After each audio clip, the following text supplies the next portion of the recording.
साल 2007 में the pathfinder नाम की एक फिल्म आई। कहानी एक ऐसे दौर की दिखाई गई है जहां कोलंबस से भी 600 साल पहले वाइकिंग्स अपने जहाजों के सहारे उत्तरी अमेरिका में पहुंच गए थे।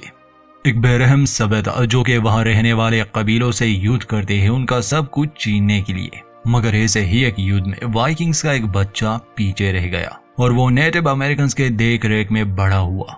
आगे चलकर उसने इस युद्ध का तख्ता ही पलट दिया। फिल्म की कहानी शुरू होती है उत्तरी अमेरिका के जंगलों से, जहां हम एक नेटिव औरत की आवाज सुनते हैं। वो औरत किसी भविष्यवाणी के बारे में बात कर रही थी कि जब उन्हें वो सफेद आत्मा दिखेगी तब उनकी जमीनों पर शैतान हमला करेंगे। शैतानों से उसका मतलब वाइकिंग्स थे जो कवच पहनते हैं और समुद्री जहाजों में आते हैं। खैर, ये औरत जब समंदर के किनारे पहुंची तो वहां वाइकिंग्स का एक जहाज था जो टूट चुका था। इस औरत के लिए ये सब बहुत नया था। वो इसे एक जानवर समझ रही थी। खैर, जब ये उस जहाज के अंदर गई तो वहां कुछ लोगों की लाशें थी और फिर उसे मिला एक लड़का जो बहुत घबराया हुआ था। उसके हाथ में तलवार थी। ये औरत समझ गई कि ये लड़का बहुत डरा हुआ है, इसलिए वो उसे शांत करती है और अपने गांव ले आती है। ये लड़का नेटिव अमेरिकन से बहुत अलग था। शुरू में तो ये लोग इसे अपने साथ रखने के लिए तैयार नहीं थे, मगर उस औरत के कहने पर वो मान जाते हैं। कबीले वालों ने इस लड़के का नाम गैल यानी एक आत्मा रखा। खैर, पहली रात गैल को सपना आता है जो कि असल में उसका अतीत भी था। गैल के पिता एक बेरहम योद्धा थे और अपने कबीले के सरदार भी वही अपनी सेना के साथ सबसे पहले जमीन पर पहुंचे थे और आते ही उन्होंने यहाँ रहने वाले लोगों का कत्लेआम शुरू कर दिया। उन्होंने किसी पर भी दया नहीं दिखाई, ना औरतों पर ना बच्चों पर। ये पागलपन देखकर छोटा गैल सहम गया। तलवार थमाकर उसके पिता उससे एक बच्चे को मरवाना चाहते थे, मगर गैल तलवार फेंक देता है। इस पर उसके पिता को बहुत गुस्सा आया। वो उसे कोड़े मारते हैं। उसी रात गैल अपने लोगों को छोड़कर समंदर के किनारे भाग गया, मगर देर हो चुकी थी। वाइकिंग्स अपने जहाजों में वापस लौट चुके थे। बस ये टूटा हुआ जहाज और कुछ लाशें पीछे छूट गई थी। कहानी कुछ साल आगे बढ़ती है जहां गैल अब बड़ा हो चुका है। पिछले कुछ साल शांति से गुजरे। अब तक वाइकिंग्स ने कोई हमला नहीं किया। गैल ने अब इनकी भाषा सीख ली थी और वो खुद को इनमें से एक समझता था, मगर कबीले के ज्यादातर लोग अभी भी उसे अपना नहीं मानते थे। पहाड़ों में एक और कबीला रहता था। इन दो कबीलों की आपस में गहरी दोस्ती थी। वो अक्सर यहाँ आया करते थे और कबीले का सरदार, जिसे पाथफाइंडर यानी रास्ता ढूंढने वाला कहते हैं, उसकी बेटी गैल को पसंद थी। आज भी वो अपने कुछ सैनिकों और बेटी के साथ यहाँ आया था। वो बताता है कि सर्दियों के मौसम में उसके कुछ लोग मारे गए बर्फ की वजह से। कबीले के सरदार की बेटी का नाम था स्टारफायर, जिसे गैल के अलावा अपने कबीले का एक और आदमी ब्लैक विंग भी पसंद करता था। और वो समझ चुका था कि गैल की नजर भी स्टारफायर पर है, इसलिए वो उसे अच्छा बर्ताव नहीं करता था। रात को कबीले के सभी जवान इकट्ठा होते हैं क्योंकि एक मुकाबला होने वाला था। विजेता अगला पाथफाइंडर होगा यानी कबीले का सरदार। गैल भी इस मुकाबले में हिस्सा लेना चाहता था, मगर सरदार उसे इसकी अनुमति नहीं देता। उनका साफ साफ इशारा यही था कि वो उनमें से एक नहीं, जिस पर गैल काफी नाराज हो जाता है और कहता है कि फिर मुझे अपना रास्ता खुद ही ढूंढना होगा। गैल के पास अब भी अपने बचपन की वो तलवार थी। अगले दिन जब वो पास के जंगल में शिकार पर चला जाता है तो एक बार फिर से वाइकिंग्स समुद्र के रास्ते इस जमीन पर पहुंच जाते हैं। वो सबसे पहले गैल के गांव पर हमला करते हैं और सभी को मार देते हैं। गैल एक पहाड़ी से अपने गांव को जलता हुआ देखकर तुरंत उसकी ओर भागने लगा, मगर बहुत देर हो चुकी थी। अब कोई भी जिंदा नहीं बचा था। हर तरफ बस लाशें थी। वाइकिंग्स अभी भी वहां मौजूद थे। वो एक आदमी को अपने मनोरंजन के लिए मार रहे थे। तब तलवार लिए गैल उनके सामने आ जाता है। सभी लोग ये मुकाबला देखना चाहते थे, इसलिए वाइकिंग का लीडर गनर अपने एक सैनिक को आगे भेजता है, मगर गैल काफी शक्तिशाली था। वो एक ही बार में उस सैनिक की आंख निकाल देता है। उसका कवच लिए वो जंगल की तरफ भागने लगा। क्योंकि गैल सभी का मुकाबला तो नहीं कर सकता था, तो भागने में ही अक्लमंदी थी। गनर अपने सैनिकों को उसके पीछे लगा देता है, मगर गैल इस इलाके से अच्छी तरह वाकिफ था, इसलिए वो चुपके से उन पर वार करने लगा और उनमें से कुछ को तो वो काफी चालाकी से मार भी देता है। मगर वो सैनिक तादाद में ज्यादा थे। वो गैल पर तीर चलाते हैं, जिससे वो बुरी तरह घायल हो गया, मगर फिर भी वो उनसे बच निकला। सैनिक जब लौट आए गनर के पास, वो भी खाली हाथ, तो गुस्से में आकर वो अपने ही एक सैनिक को बुरी तरह मार देता है। मगर वो शातिर था। कहता है कि हमें उसका पीछा करना है। ऐसे वो हमें दूसरे गांव तक पहुंचा देगा। जख्मी गैल किसी तरह एक गुफा में पहुंचा। वो वहीं बेहोश पड़ा रहा। इत्तेफाक से दूसरे कबीले के कुछ लोग शिकार पर इसी इलाके में आए थे, जहां गुफा में उन्हें गैल जख्मी हालत में मिला। उस गुफा में एक बालू भी रहता था जो इनके आने से जाग गया, मगर ये लोग उसे मार देते हैं। गैल को ये गांव में ले आए, उसका इलाज किया। हालांकि जब ये लोग इसे अपने गांव में ला रहे थे तो वो इन्हें मना कर रहा था, क्योंकि वो जानता था कि वाइकिंग्स उसके निशानों का पीछा करते हुए इस गांव तक भी पहुंच जाएंगे और तबाही मचा देंगे। खैर, होश में आने के बाद वो कबीले के सरदार को वाइकिंग्स के हमले और अपने सभी लोगों की मौत की खबर देता है, और ये भी कि उन्हें इस जगह से कहीं दूर जाना होगा, क्योंकि वो ड्रैगन योद्धा अभी यहाँ आ रहे हैं। ब्लैकविंग जोश में आकर कहता है कि आने दो उन्हें, हम उनसे लड़ेंगे।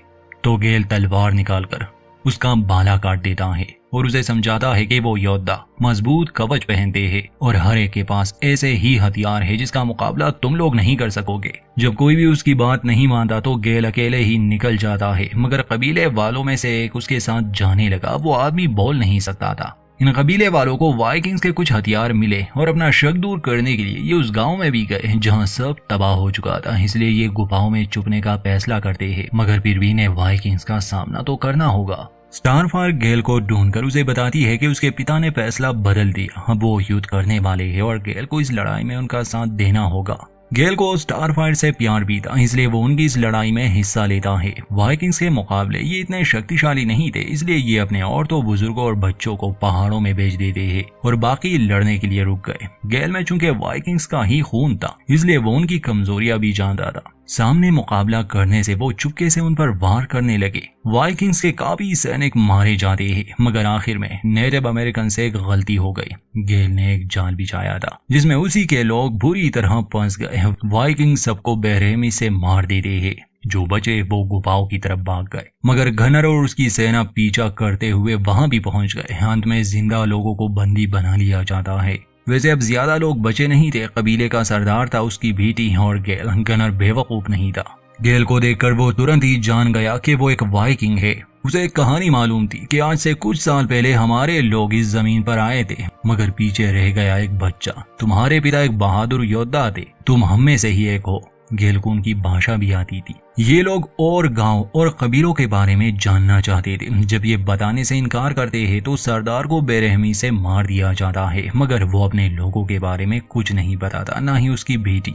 उसे मारने के बाद भी जब गनर को कोई जानकारी नहीं मिली तो वो स्टारफायर को मारने की धमकी देता है। उसकी जान बचाने के लिए गैल उनका साथ देने के लिए मान गया, यानी अब वही उन्हें रास्ता दिखाएगा जहां पर इनके बाकी लोग गए हैं। हालांकि इस बात से स्टारफायर को बहुत गुस्सा आता है कि वो गद्दारी कर रहा है, मगर असलियत में वो उसकी और बाकी सभी गांव वालों की जान बचा रहा था। वाइकिंग्स को तो इस बात का अंदाजा नहीं था कि असल में वो पहले ही पहाड़ों के लिए निकल गए हैं। इसलिए गैल उन्हें पहले तो उस गांव में ले आता है जो कि खाली था, और उन्हें धोखा देने के लिए गैल को एक गुड़िया भी मिली थी जो शायद उस बच्ची की हो सकती है जो गांव वालों के साथ पहाड़ों की तरफ निकल गई होगी। रास्ते में दो सैनिक स्टारफायर से ज्यादती करने की कोशिश भी करते हैं, मगर गैल बीच में आ जाता है और उनसे लड़ता है। पता नहीं ऐसा क्यों था, मगर गनर गैल को जिंदा रखना चाहता था, इसलिए वो इसे इस बात की सजा नहीं देता कि उसने इस लड़की को बचाने की कोशिश की।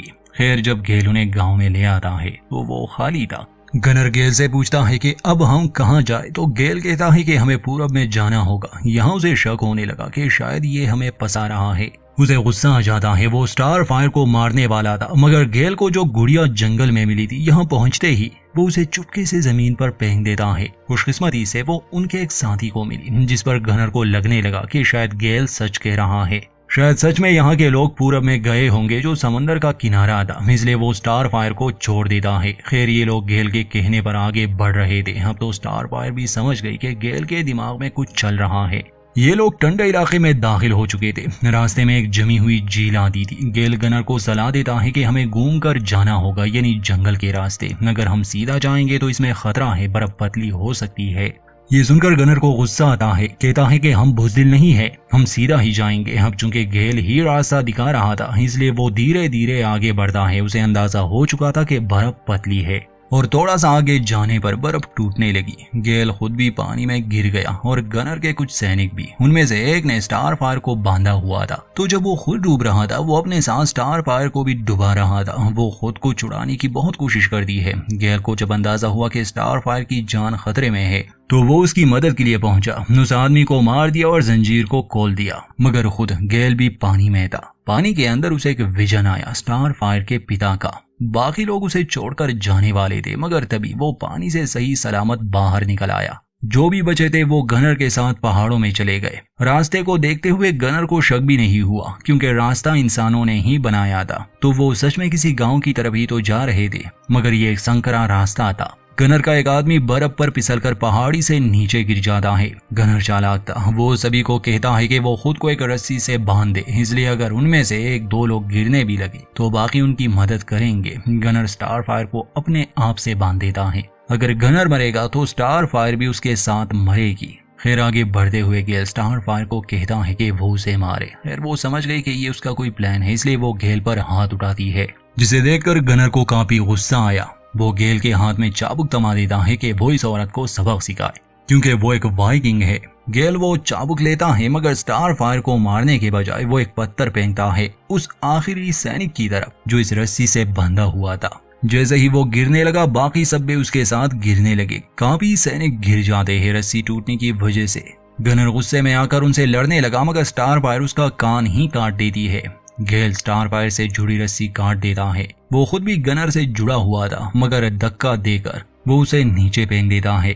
गनर का खास आदमी भी उस रस्सी से लटक रहा था, मगर गनर उसे धोखा देकर गिरा देता है। अब गेल और गनर ही उस रस्सी से लटक रहे थे। गेल से तलवार भी नीचे गिर गई थी और गनर बड़े बड़े पत्थर उसकी ओर फेंक रहा था, क्योंकि खुद वो ऊपर चढ़ चुका था। गेल बुरी तरह फंसा था। वो स्टार फायर को भागने के लिए कहता है और खुद एक तेज आवाज निकालता है, जिससे बर्फ गिरने लगी। गनर और गेल दोनों बर्फ के साथ नीचे गिर जाते हैं, मगर अब भी वो जिंदा थे, इसलिए आखिरी समय में वो एक दूसरे से लड़ते हैं। और जब गेल की तलवार उसकी गर्दन पर थी तो वो गेल से कहता है कि इस जमीन पर तुम्हारी नस्ल का मैं आखिरी हूँ, क्या तुम मुझे मारोगे? गेल एक लम्हे के लिए भी नहीं सोचता और उसे मार देता है। कहता है कि मैं तुम में से नहीं। आखिरकार वो वाइकिंग्स को पूरी तरह से खत्म करने में सफल रहा। कबीले के बचे हुए लोगों ने एक झील के किनारे पनाह ली थी। स्टार फायर और गेल वहां पहुंचे तो सभी उनके सामने झुक जाते हैं और गेल को कबीले का सरदार बना दिया जाता है, जो हमेशा ही समुद्र पर नजर रखता। उसे डरता कि ड्रैगन योद्धा यानी वाइकिंग्स लौट कर ना आए।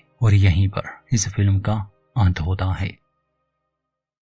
दोस्तों इस फिल्म की कहानी सच्ची नहीं है, सिर्फ फैंटेसी है। जब ये फिल्म रिलीज हुई तो ये बुरी तरह फ्लॉप हो गई, क्योंकि इसमें कैरेक्टर्स की डेवलपमेंट पर बिल्कुल भी ध्यान नहीं दिया गया। बस फाइट सीन है। तो अगर आपको सिर्फ लड़ाई पसंद है तो फिर आप ये देख सकते हैं। इतिहास के बारे में जानने के लिए इसमें ज्यादा कुछ नहीं। उम्मीद करते हैं हमारी वीडियो आपको पसंद आई होगी। लाइक करना ना भूले और चैनल को सब्सक्राइब कर दें।